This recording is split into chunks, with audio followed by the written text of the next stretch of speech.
Welcome, everyone, to the Ghost Helper podcast. I'm your host, Tina Erwin, and my co host today is Charity Dawson Lawrence.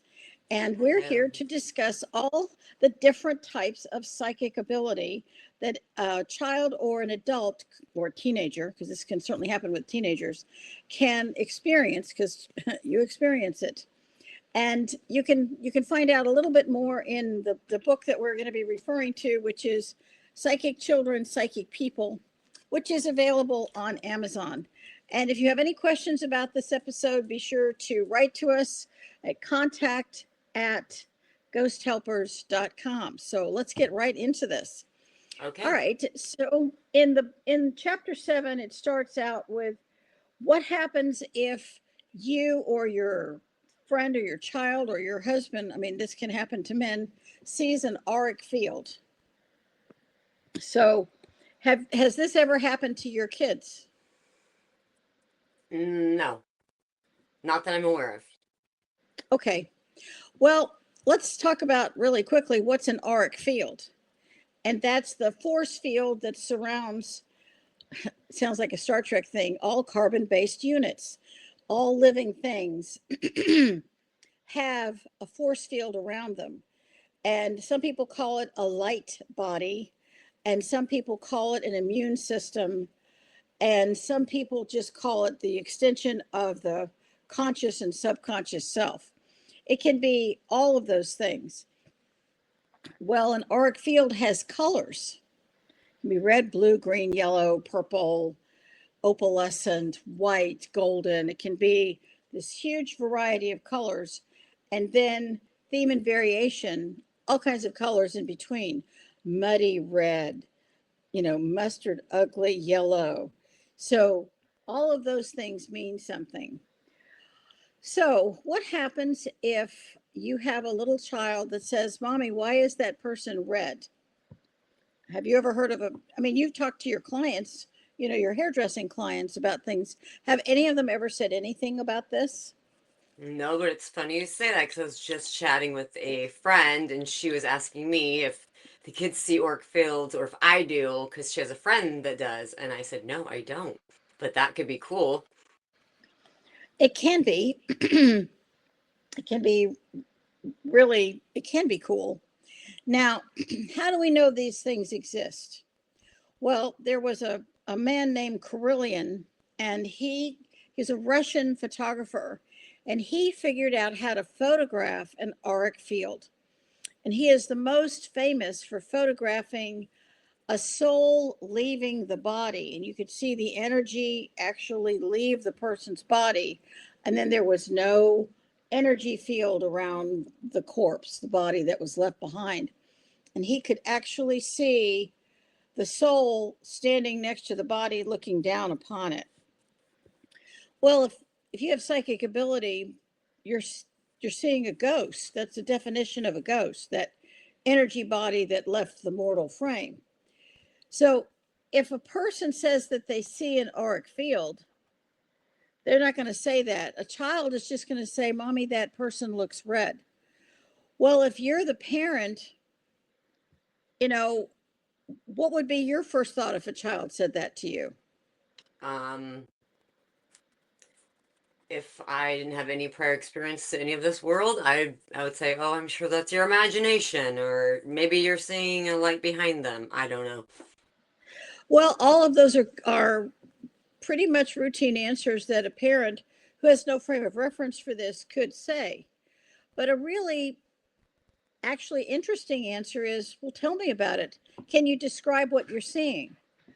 And what this does is it enables the child to better see and understand what's in front of them. For example, a bright, angry red color, it might even have sparks shooting out of it, could be a person who is angry. And this actually happened to me. I don't see auric fields all the time. It's highly unusual for me to see that unless somebody wants me to pay attention to something, and then I might see it. But we were in Lake Tahoe, oh gosh, 30 years ago with our children.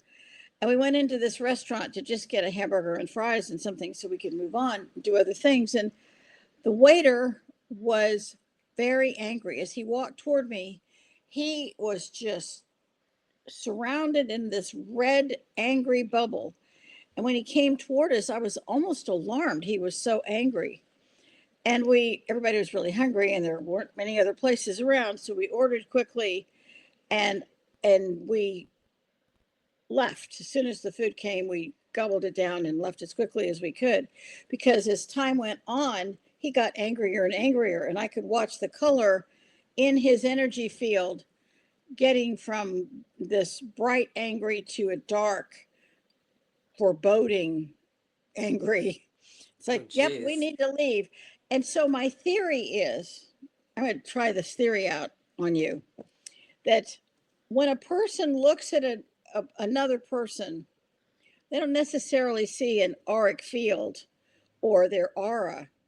They don't see it as a color, but their subconscious can sense there's something off with this person, something that's not right.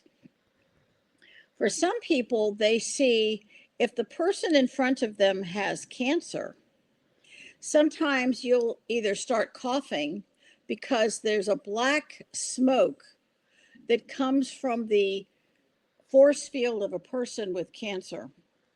Hmm. If a person is suicidal, their auric field is zero. They don't really Hmm. have a force field. If you used dowsing rods to see the depth of their field, it would be like a half inch from their body.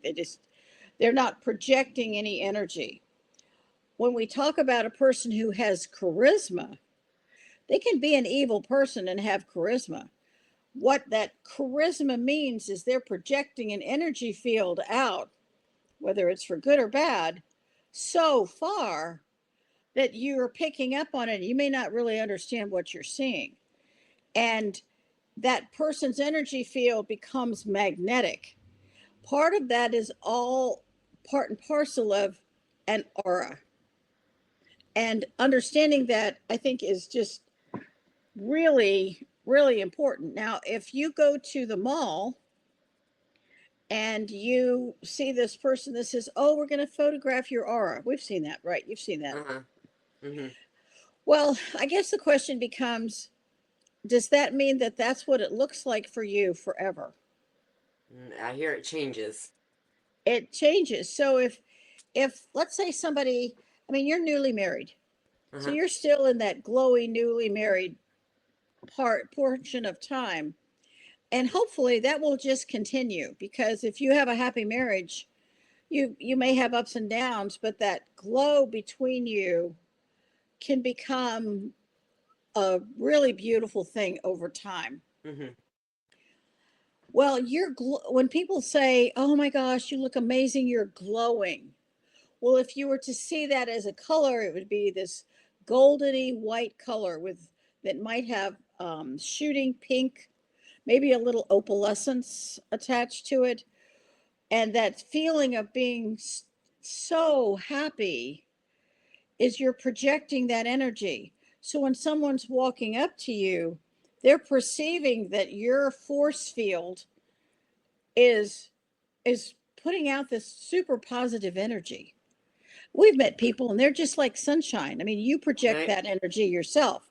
You're always this, every time I see you, which isn't I'm every day, happy. of course, you're a happy person. So you become magnetic to other happy people.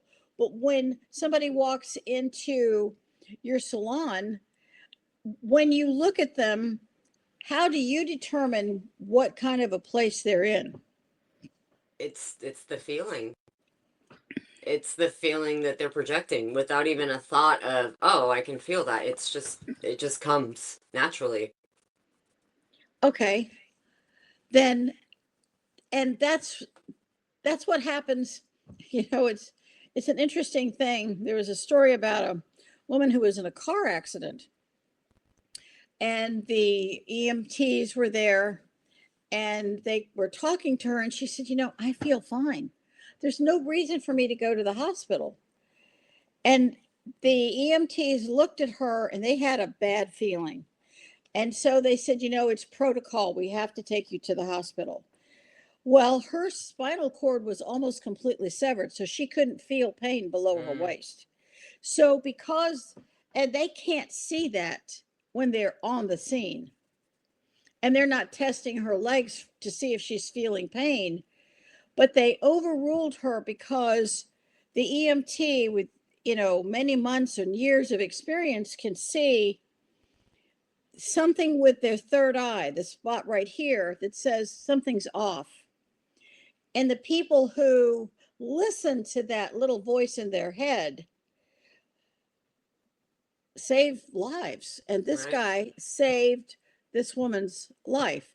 They were able to restore her spinal column and restore the nerves, but that's only thanks to the perception of the EMT at the scene. Police officers have this. Anybody in a business can look at someone, or especially a person who's really evil, they might walk toward you and you get a shiver. I mean, has that ever happened to you? You passed someone and it made your skin crawl? Not that I can think of. Not that I can think of it. I was just chatting with a client and she was telling me people just come to me and feel comfortable and just want to talk to me. And she's kind of a quiet person anyway. But kids, adults, sitting in the doctor's office, she's like, people just feel, they tell me everything. And I said, well, that's your auric field. They feel the sense of peace and calmness that you carry with you. That's correct. Yeah. And when you are the person that everybody wants to come and talk to, then you're emitting a frequency, a color, could be a soft pink, could be a gentle green, a very welcoming soft blue, like a soft blue, like a baby blanket blue, Hmm. or a soft, maybe a spring green. An auric field can have this infinite array of color. And maybe the energy field the woman is emitting is non-judgment.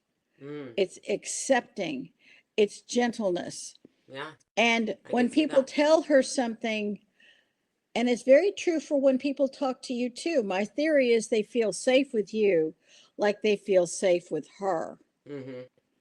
And when a small child comes up to you and they talk to you or they slip their hand in yours, it says that you're safe. And this is true with animals.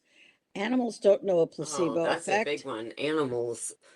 Oh, yeah. Animals know whether or not you can be trusted.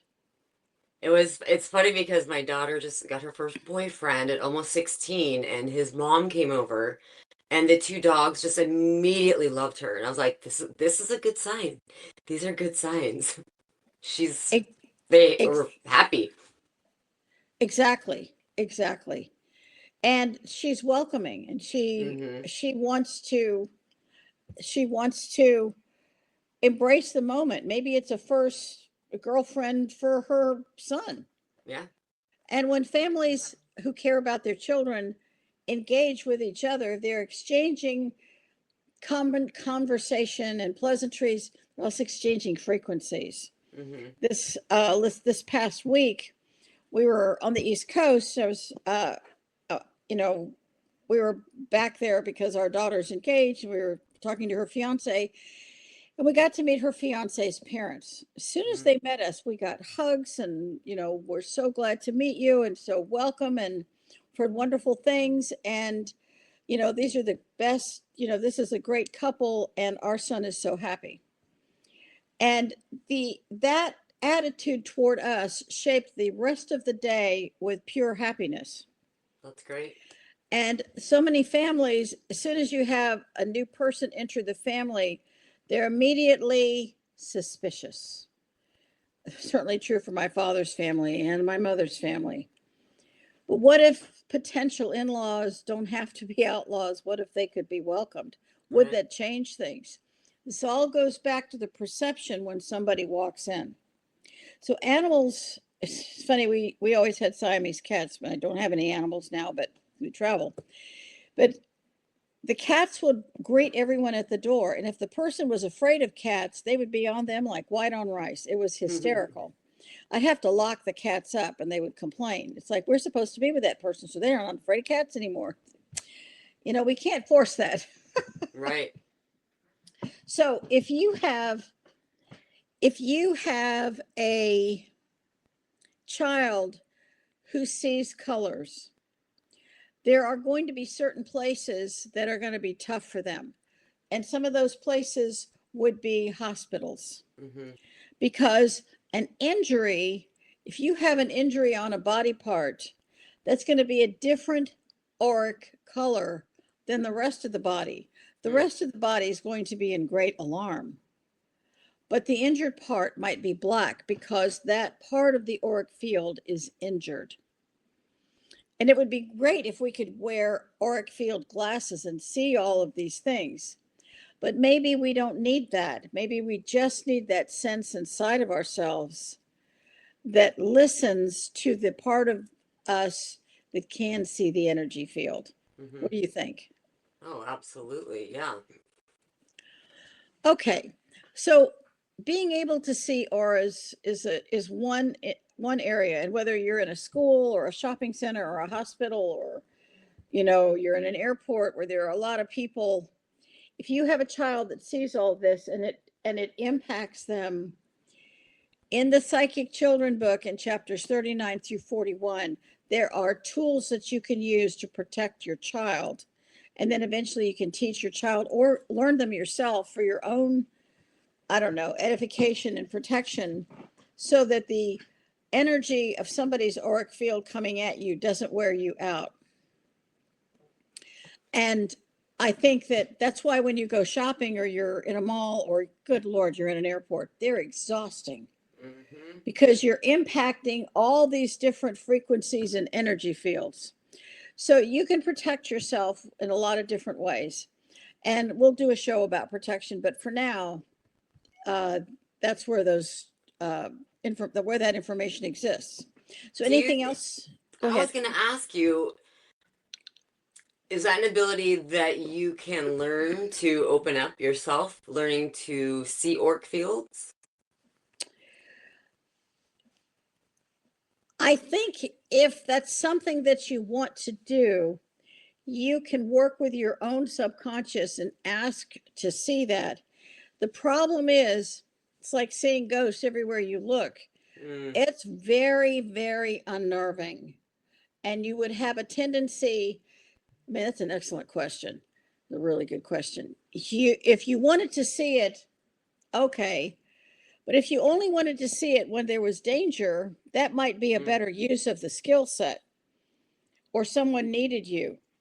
If you had to see it all the time, it's just because you're driving in traffic. Every car's auric field, the auric field of the individuals in it, is going to echo through the metal, because metal picks up the energy of what surrounds it. And all the computers in the car are full of crystal. Crystal is going to be emitting whatever surrounds it, which is why some people's cars last forever and some people's cars don't, because the cars are picking up a lot of negative energy. So I would caution against really playing with that ability too much, because imagine if you could see a color manifestation of suffering. Someone is grieving, their auric field is going to have dark and gray and maybe lightning strikes. Or someone who's murderous, you're going to be able to see that too. Then you have to make a decision and or react every person who crosses your path. Okay. Maybe not quite the skill set that you want. Listen to your higher self and your subconscious. Listening to them may be a better way to go. Gotcha. Okay. That makes sense. All right, let's talk about another psychic ability. Plant and animal intuition. Have you ever known an animal psychic? My kids can do it. I asked Okay, them. let's talk about that a little bit. How do your kids do it? How did that begin to manifest that you learned about it? Oh gosh, I think just asking out of curiosity, like, okay, why is Why is Annie not eating her food? Well, she doesn't know why. She seems she's sad. Or why is Tilly barking right now? So then just asking questions and then they give me answers. Okay. Now, are you able to take the answers and resolve the situation for the dog? I guess I haven't like resolved the situation because there's only been like a situation, just information being shared. Mm-hmm. Okay. Well, I've had a couple of experiences with a 10-year-old who's probably one of the most remarkable animal psychics. I mean, you can imagine. And this child hears animals, whether it's birds or turtles, fish or dogs or cats. Although some cats are really bright and some cats are just dumb as rocks. So Hmm. hearing them is very difficult. Horses, you can get a lot from horses, and I can Mm. do it sometimes. Sometimes I'm hearing the animal just like hearing a person, and most of the time I cannot. So it's an interesting thing. But this child's mother received an invitation to have a birthday party at an animal shelter. Mm. Well, she's not telling everybody that her little girl is an animal telepath.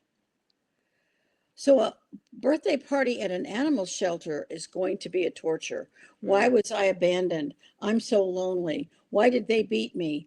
You're going to hear that as you walk down in front of the cages. I don't know why you would celebrate at an animal shelter, but be that as it may. Little bit unusual. So she had to make an excuse why her daughter couldn't go. It was way too much stress for somebody 10 years old who's just figuring out how to use this skill set. So it's kind of a difficult thing. Um, so how if somebody has animal intuition, how can they use it? Well, on a one-on-one can help your animals at home. But what if you have a really towering ability, which this particular child really did? She started volunteering at animal hospitals. And when somebody would bring an animal in, the vet was just blown away by her ability. And he would have her, they'd take the animal back and she'd talk to the animal, and the animal could tell them exactly what was wrong or where it hurt, Hmm. which meant that the vet could then validate that diagnosis through taking the animal's temperature and, manipulating the body and finding out for himself. But basically, he was validating and verifying what she was saying. Her accuracy was really Wow. unnervingly accurate. There's another animal psychic who was used by the San Diego Zoo. And this was in the San Diego Union Tribune paper many, many, many years ago. And the Wild Animal Park in San Diego, way out in Escondido, had a small herd of elephants. And one of the matriarchs died. And, being efficient, they cleaned up all the bones and they removed the carcass, and that was it. Well, the elephants were exceedingly upset and their behaviors radically changed. And the zoo staff didn't understand what was happening. So they brought in an animal psychic who apparently was really good at what she did. And she sat with the elephants and she listened, and they were grieving, but they can't grieve without the bones of the matriarch. Mm. So the zoo had to go find all those bones and bring them back in a very respectful way and leave the bones with the elephants for a period of time until the psychic came back and they said that they were done. Then the elephant behaviors went back to what was expected. We forget that these are highly intelligent, emotional, social animals. And this woman performed a really remarkable service for those animals by enabling them to go through their grieving process with the bones, which I thought that was a fascinating Hmm. story because Interesting. it just goes to show you if you genuinely have this ability, it's not a gift, you've earned it over many lifetimes. There's some very practical and super service oriented ways you can use it. Another woman was at a horse farm, and she was able to communicate with some of the horses. And I got a phone call, and I was, I don't know, 100 miles away, and they said, "We're having a lot of problems with this horse. Can you figure out what's going on?" And they were holding the horse's bridle, and all of a sudden I could hear everything the horse said. Hmm. Didn't like its owner. The owner didn't understand what the horse needed. The woman just couldn't hear the horse. So by creating a communication link in that situation, I could be of some service. But it's not something I can do every day. For just some reason, I could for that horse. Hmm. It's not something I could control either. It was just happened. Wow. It was very, very weird. It's like all this information, someone went click and it just poured right through. In that instance, it was cool, but I can't do it all the time. Okay. One of the things when people look at talking to animals, can an animal be possessed by a dark being? Have you ever heard that? I mean, we've seen TV movies. Have you ever heard of that? No, but it makes me think I could see that happening. Why does an animal switch and start being aggressive? Right? Why does Mm, it start hiding and being sad and not being social in the house anymore? I mean, that all makes sense. I'm sure I would say yes. okay. Years ago, there are people who do practice what are called the dark arts. They do practice black magic where they don't mind putting spells on people or hexes or incantations or things like that. Those are all terms that a black or gray magician would use. And in our series, we'll be discussing that kind of a thing. And I didn't realize I used to have a computer company. I wrote software, designed software, and played with code a little bit, but I couldn't keep up with the changing operating system of an Apple computer. And Lord knows they change it constantly. Yeah. But anyway, I was at this woman's house. We were discussing computers, and her cat came in, and it was as if I could see there was somebody with this cat. And that was the creepiest moment. We've all seen animals all our lives, but I have never had that kind of a feeling with an animal before. It was very unnerving, and I got out of that house as fast as I could. It was somebody was with that cat, and it wasn't good. And Could I you can't see the person or you just felt it? I felt it through the animal, and these were not these people were not good people. They were very, very dark. They Mm. were just super dark. And it was a bad situation. So animal intuition, can an animal be possessed? Technically, yes. I mean, you might see this with animals who all of a sudden start biting or attack, or something can happen. Maybe dark things took place in that house. Maybe there were satanic things that took place. And then the dogs simply become tools of a very dark force. Again, it's all frequency. The higher your frequency, the less likely anything like that can happen. So now let's move on to plant intuition. Mm. And have you ever walked into a restaurant or a building and you looked at the plants and you could feel them screaming, "Help me, I'm thirsty, I'm thirsty." You ever had that happen? No. Okay, No. well, it happens to me everywhere I go. Oh gosh. Everywhere I go. This person hates me. Can't you please water me? Can I go home with you? Okay. Um, I was at a doctor's office, and he had this corner full of plants, and it got a massive amount of sun. The plants were chronically thirsty, and finally he left the room for a minute. My husband was getting this procedure done, and I found a cup, and I'm watering all of his plants, and they're going, "Oh, thank you. You need to tell him to pay attention to us." So then They do you didn't act. tell them? I did. I said, "Your Yeah. plants are really thirsty, and they just won't shut up." And he said, "I'm really sorry.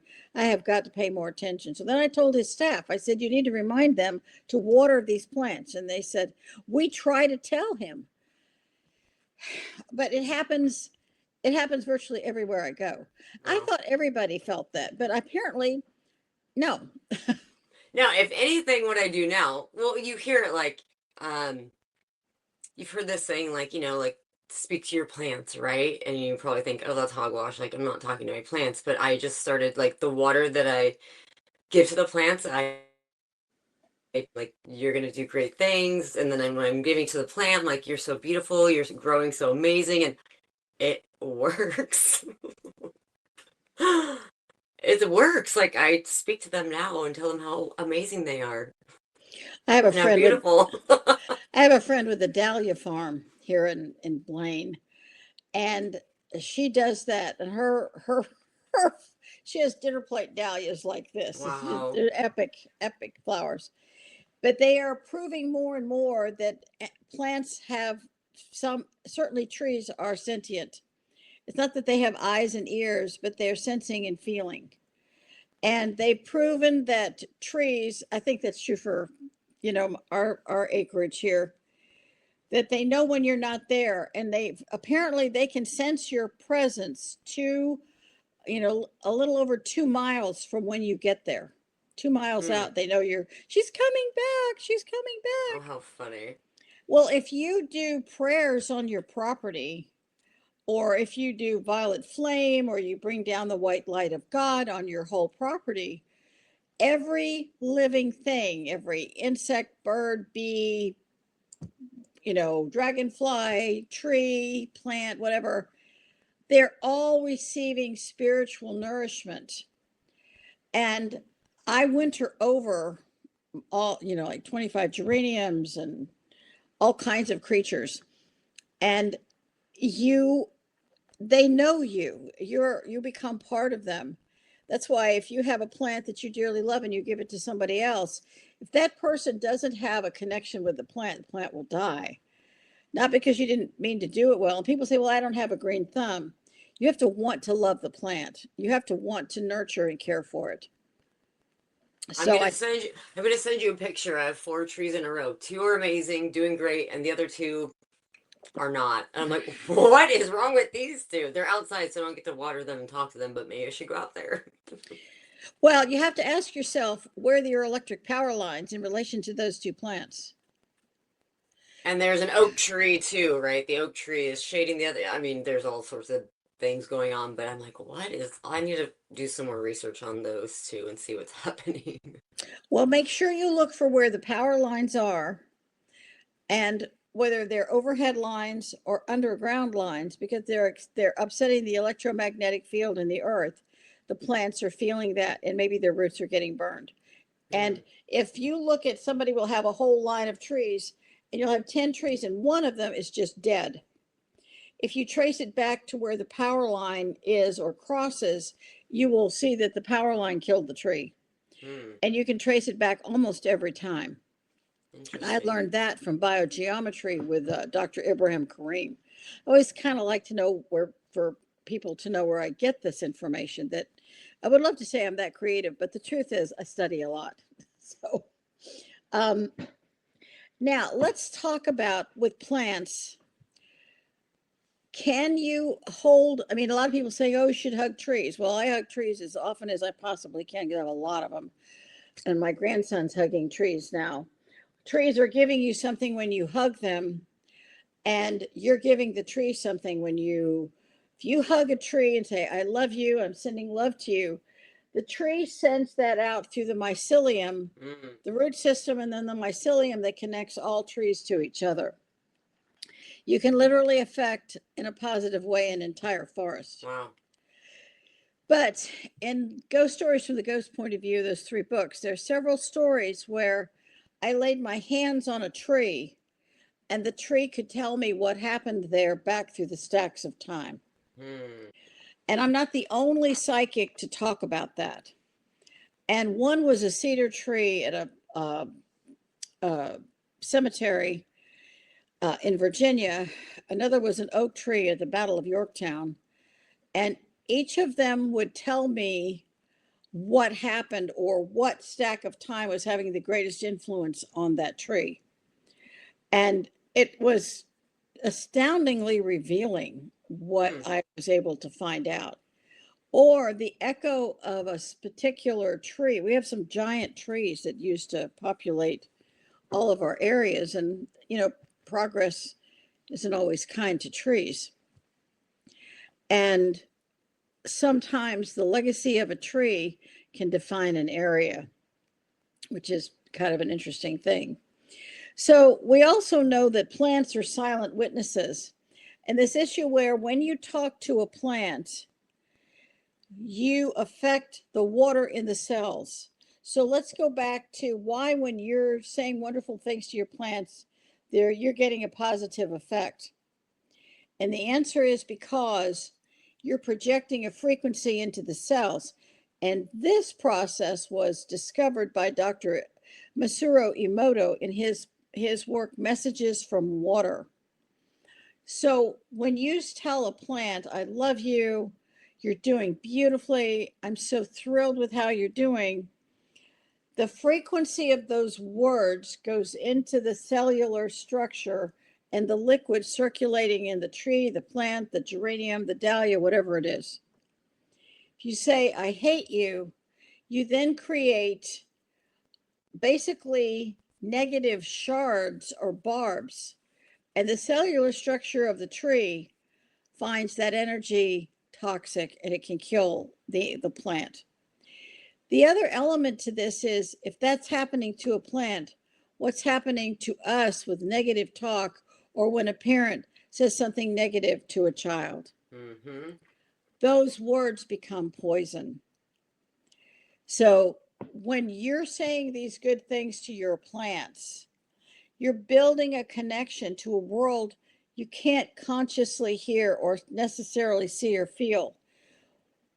I look at this as an act of faith in the process of understanding the miracles that God offers to each of us.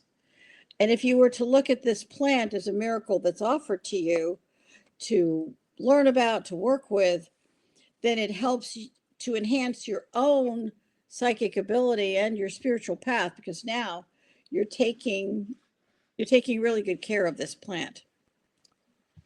So, all right, any more on plant and animal intuition? I just think there's good money to be made if somebody can speak to animals and plants. Think of how much they could help. Well, I think they would help a great deal.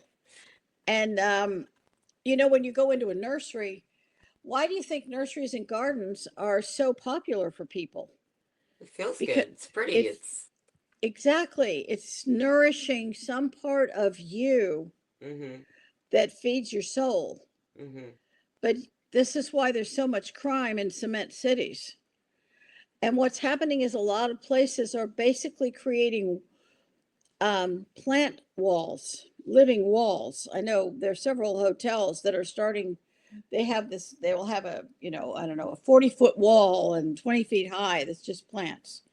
And then, I mean, I've been to Singapore, and the amount of use of plants and waterfalls and fountains, the concept, which is a beautiful Asian concept of moving water, is constantly moving energy, and it creates a super positive energy for plants and for people. That's why fountains work so well. It's amazing. Mm-hmm. If you have a fountain in your home on your counter, you might find that if it gets dirty really fast and black and murky, you're literally cleaning the air. It's kind of amazing. So, Yeah, I could see that. okay. The next one that I want to talk about, and this might take us to the end, so I don't think we're going to get through this list today, is the concept of clairaudience. You are hearing somebody talk to you or warn you or tell you about something. And when you listen to that, it causes you to pay attention in a different way. I mean, has that ever happened to you? Oh, yeah. I just had a experience behind the chair with the client. She's telling me a story about a friend, and the voice came into my head, the thought came into my head, and it said, "You know them." And so as she kept going, I said, "Oh, is it so and so?" And she said, "Yeah, it is." I said, "Oh, I know them." But it was so weird because it was like, "You know them." Wow. And the more you pay attention, the more it happens. The The more you more, listen to it, the more it happens. Because I can't say I've always had that. Like that, I paid attention to that ability, right? I probably just like brushed it off. But when you're in tune and you hear it, you trust it. And the more it comes. actually had that happen this morning with a client this morning. Our conversations are going really well.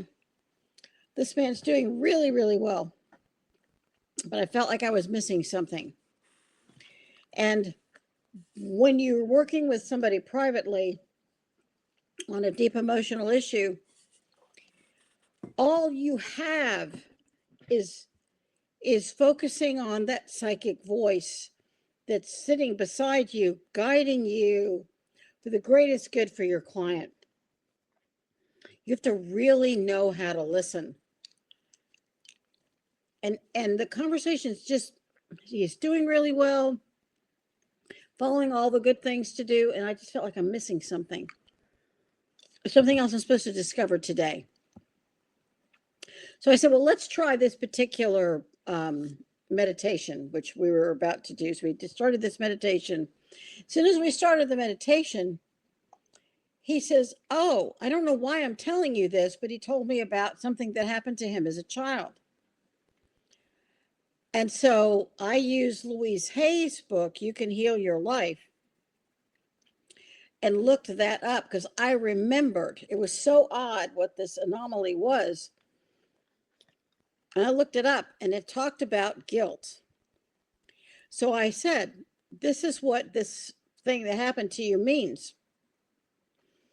Have you ever felt this way? Do you feel guilt? Do you feel like in some way there's something not good enough? Or maybe you're not deserving?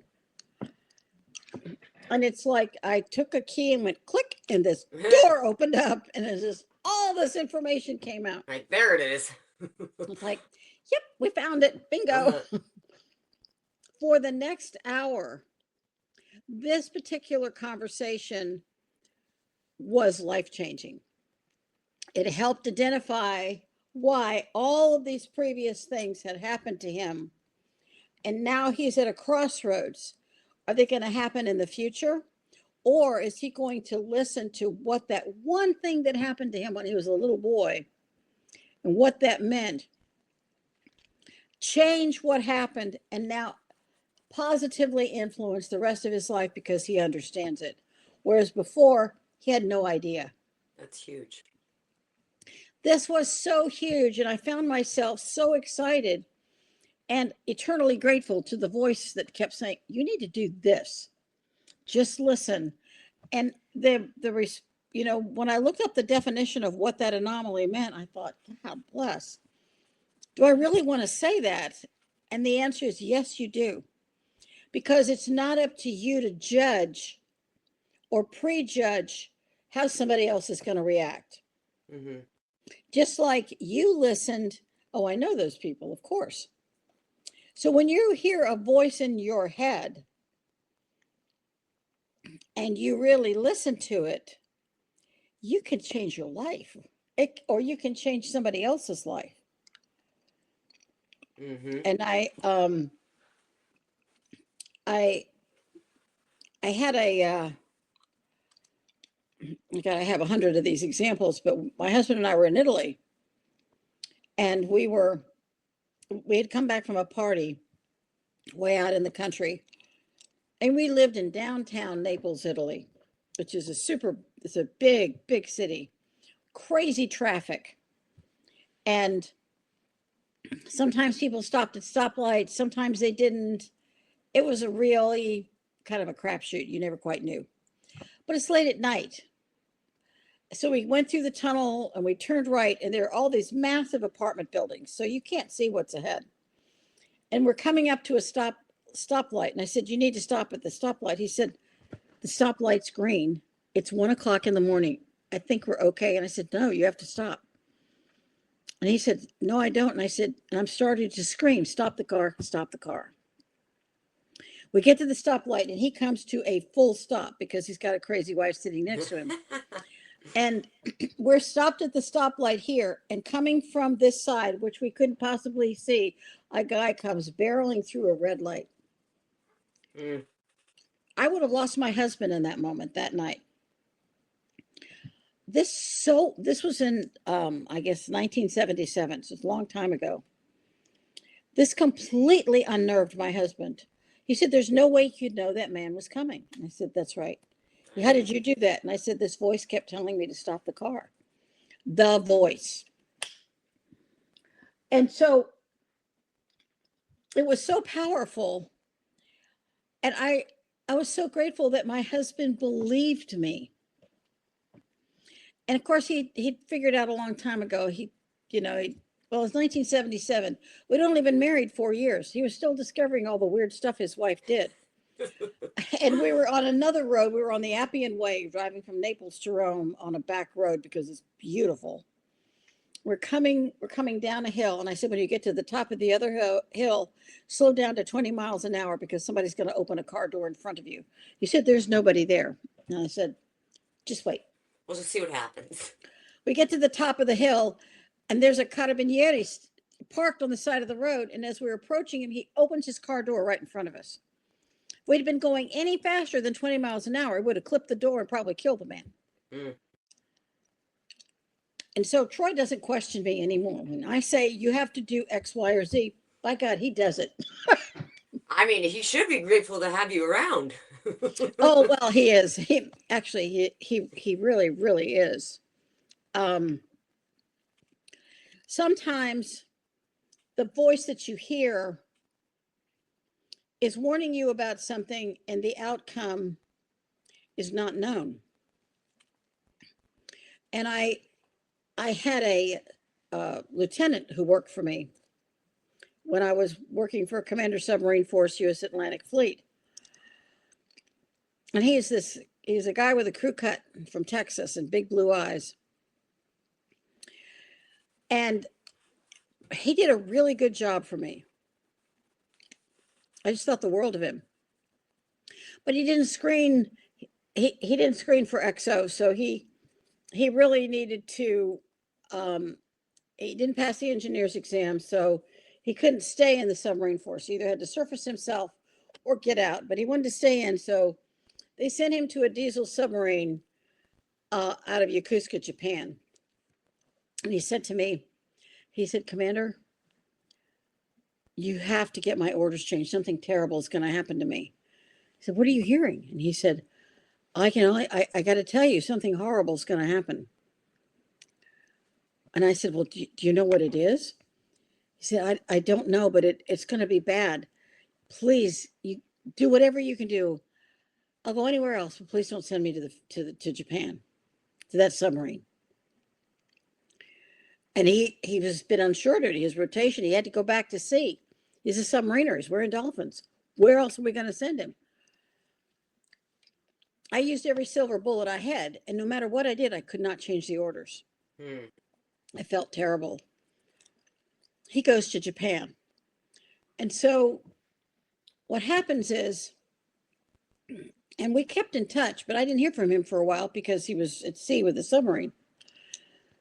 He's off the coast of Yokosuka, Japan, in a diesel submarine. They're surfaced. They're snorkeling, which means you have to surface to do that. And it's a flat, calm night. It's a moonless night. There's virtually no light except what little stars there are. They're, I don't know how many miles off the coast of Japan, a couple hundred miles. And the Pacific's a big place. He and two other guys are in the conning tower, the tower of the submarine. And it was so flat calm, he didn't click himself in to be attached to the submarine. He's just standing there. And they're just looking for contacts. And so they didn't see it coming. It was silent. They didn't see it. They didn't hear it. And the next thing they know, a rogue wave hits the submarine and shoves the submarine straight to the bottom. We guess that he let go at the 40-foot level. Mm. When he bobbed to the surface, by then the pressure was such that he was bleeding from his eyes and his ears, probably other Ugh. places. Well, there's sharks off the coast of Japan. Mm. So he's kind of terrified. So he's this blonde guy in a wine dark sea wearing a dark blue navy, what are called poopy suits. There's no submarine, and he's alone in the middle of the Pacific Ocean. That's a nightmare.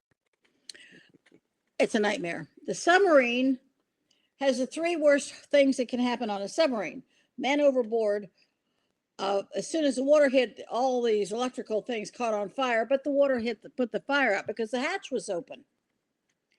They finally got the hatches closed, trimmed the submarine. So instead of doing that, they trimmed it and leveled it out. That's what the trivet is. And then they finally were able to surface. They don't know where they are. They don't know what happened to the three men in the conning tower. They don't have a clue what happened to them. Because it used to be people didn't believe in rogue waves. They thought they were a figment of a sailor's imagination. But they now know there are such things. In fact, when my husband was at sea on a surface ship, he worked for a National Oceanographic and Atmospheric Administration ship. They actually saw it on radar coming at them.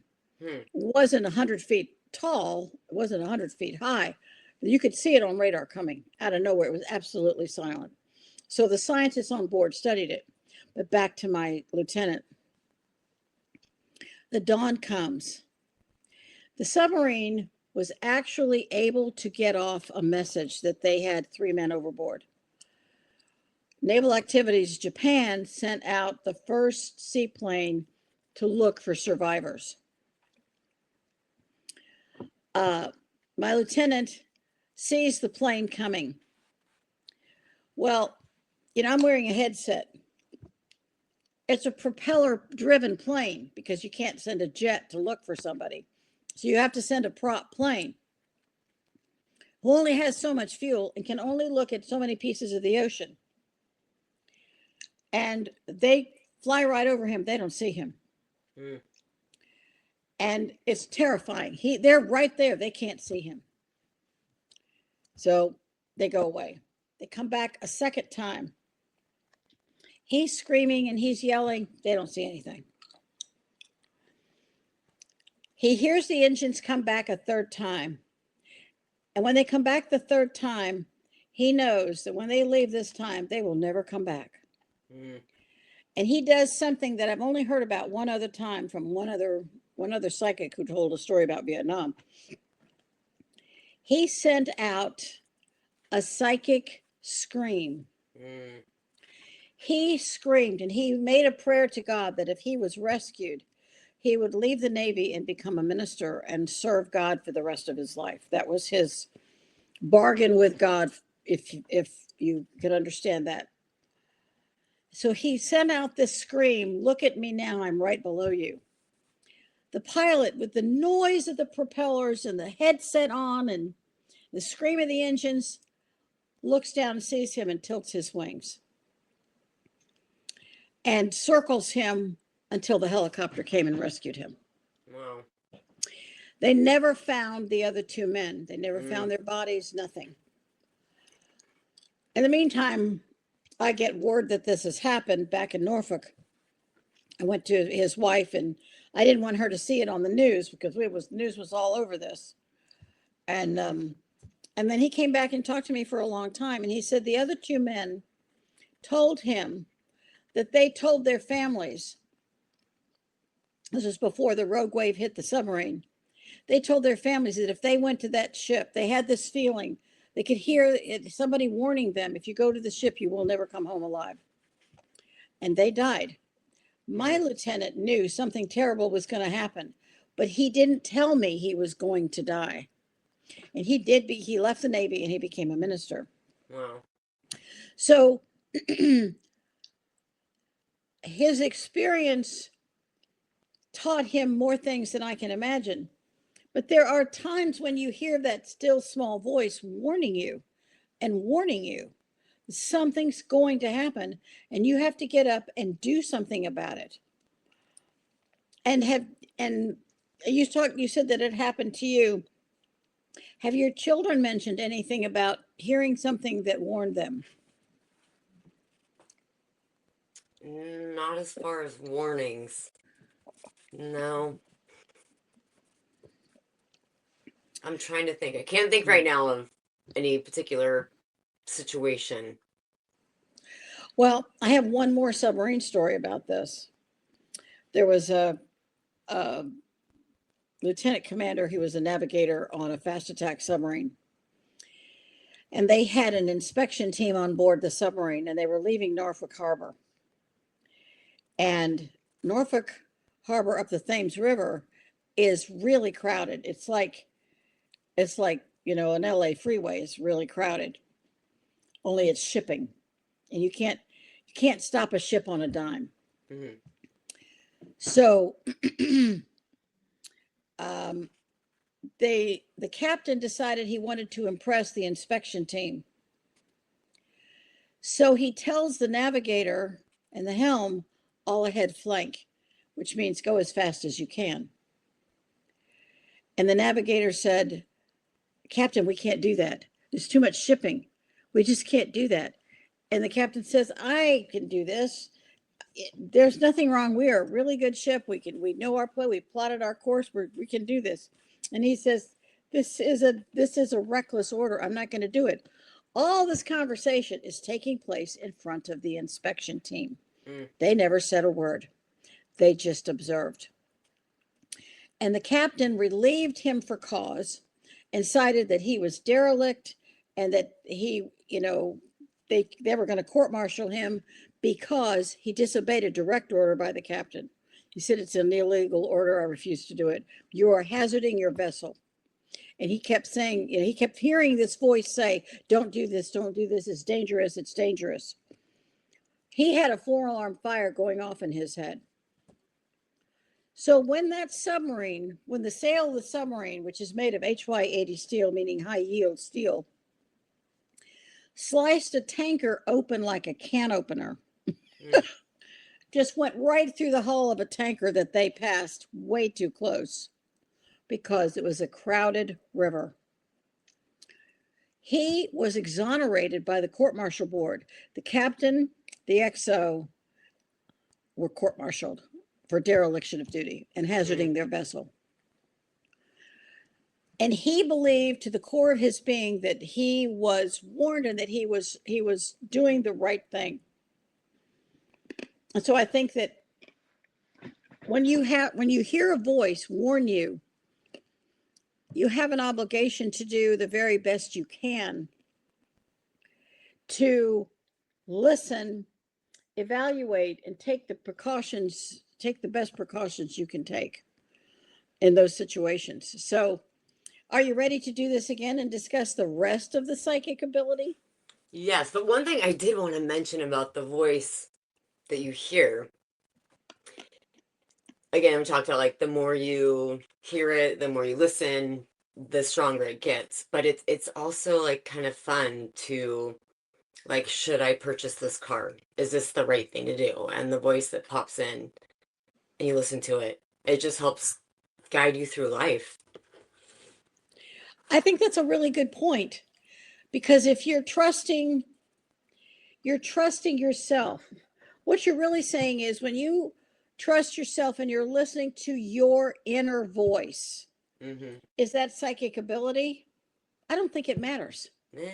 I don't think you have to say, I'm some great psychic because I hear an inner voice. I'm going to tell you, the submariners I know would never say that they had some psychic ability. They just trusted their gut. And I use submarine stories so that people can understand it doesn't matter what your field of business is. If you have a sense about something, you need to act on it. You need to pay attention. To me, that is an act of faith. And when you appreciate an act of faith, I believe that changes everything. Absolutely everything. Yeah, 100%. So, all right. Anything else you want to add about the still small voice? I don't think so. Okay. Well, I hope everyone has enjoyed this episode where we were discussing all kinds of psychic ability, and there's a whole bunch more. So we're going to do this again real soon. And I want to thank everyone for listening. Thank you, Charity, for being my partner through this crazy process. I love it. Which I'm honored. I love it too.